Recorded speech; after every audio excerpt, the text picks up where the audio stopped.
আসসালামু আলাইকুম। আজকে আমি আপনাদের একটা ডিমের রান্না দেখাবো।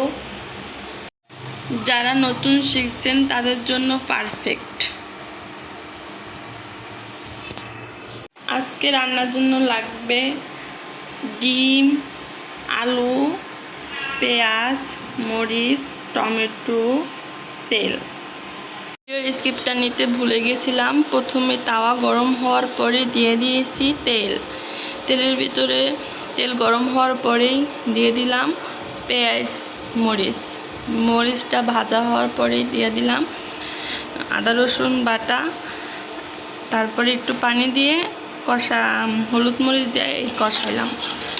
তোমরা আমার ভিডিওটা ভালো লাগলে অবশ্যই লাইক কমেন্ট সাবস্ক্রাইব করতে ভুলো না, কিন্তু ভিডিওটা দ্রুত অনেক সাবস্ক্রাইব করে বড় করে দাও। এটা ভালোভাবে কষানো হয়ে গেলেই তারপরে আমি দিয়ে দিব ডিম আর আলু। দেখতেই থাকো আমার ভিডিওটা।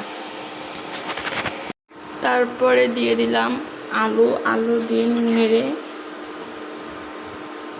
দেখো বন্ধুরা কি সুন্দর ইয়াম্মি হয়েছে, দেখতেই দেখায় কি সুন্দর কালার এসেছে।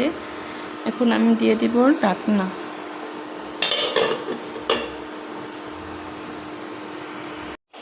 ডিম দিয়ে দিয়েছি। এখন স্বাদের জন্য ধনিয়া পাতা দিয়ে ডিমটাকে ভালো করে বলকান পর্যন্তই থাকবে, তারপরে নামায় ফেলবো।